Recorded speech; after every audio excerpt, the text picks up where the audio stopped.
On the surface, what could be warmer, simpler, more human than a wife's birthday greeting to her husband? Yet one photo and a single little fire emoji turned a sweet gesture into a storm of commentary about taste, tact, and timing. Meghan Markle chose a throwback image from a decade ago, Prince Harry at the Goodwood Air Show in 2015, pre-Meghan, standing in his military blues, beard neat, gaze confident. She added the playful caption "Oh hi, birthday boy" and that small flame symbol. Harmless? Perhaps. But the date and context hit nerves. That same evening, if society pages are to be believed, Harry had been seen with then-girlfriend Cressida Bono's. Coincidence? Maybe. But for older audiences, those over 50 who remember the Windsor timelines in detail, such things are not tabloid trivia. They are frames in which an image reads differently. First hook. Why not a family shot? Why not a cozy snap from their shared years, a walk, a kitchen moment, a candid embrace? There have been plenty. Choosing an image from a pre-Meghan era inevitably plants a different message. I admire the look, not the story. Layer on filters, and the distraction grows. Critics accused her of retouching. Defenders insisted this was classic Harry, rugged, uniformed, heroic. But the more the crowd argued about filters, the less anyone cared about the meaning of the birthday greeting itself. Second hook. In the royal world, there is an unspoken etiquette: do not awaken old associations. No one expects Meghan to memorize every page of society gossip, but she knows by now that every word she publishes is a headline in waiting.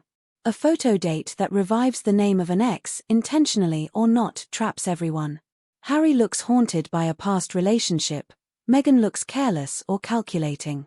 The goal of a birthday post should be to celebrate the present, not to summon yesterday's ghosts. Third hook. The fire emoji itself. For 20-somethings, it is shorthand for hot or looking good.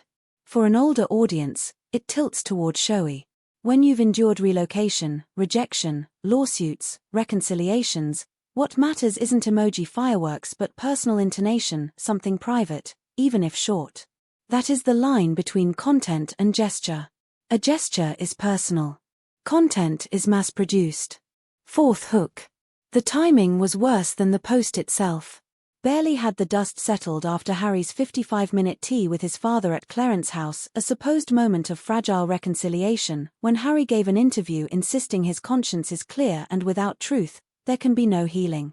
The palace bristled. For the public, too, the tone grated.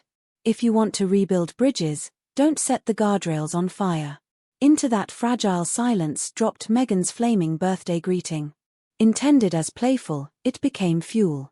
She made news out of a picture again, sighed the older crowd. Fifth hook. The couple's first joint appearance after the British bloc was at Kevin Costner's charity gala in Santa Barbara. Harry on stage with a microphone, Meghan at the wings, smiling, hand on hip. Textbook, he thanked, she supported. But online, the split frame told another story. Memes of microphone bans spread in hours. Harry speaking, Meghan waiting. Unfair? Certainly. But this is the price of heavy-handed image management. The more you script a picture, the more the public writes its own captions. Sixth hook. Which brings us back to the birthday post. What unsettled older viewers wasn't the archive shot itself but the sense that a personal moment had been turned into another universal postcard. Mature audiences prize specifics. Here is what I love about you. Here is why I am grateful. Here is a memory I cherish. 3 simple ingredients hold attention longer than any emoji. One heartfelt line would have worked better than a retro picture with a flame. Seventh hook. The uninvited third person. Even if the Cressida connection was accidental, the mere chance of that association was a mistake. Posts never arrive in a vacuum. They land beside news, gossip, and memory. For those who've followed royal chronicles for decades, the link surfaced reflexively. On a birthday, that shadow was out of place. Eighth hook. Reputation math. Public figures live by the equation: one good gesture cancels 3 old grievances. Meeting with his father, good gesture. Following up with restraint would have reinforced it. But when conscience is clear, headlines clash with a fire emoji under a pre-marriage photo, the goodwill counter resets to 0. And that isn't the fault of haters, it's the cost of playing with high-stakes optics. Ninth hook. What would have worked better?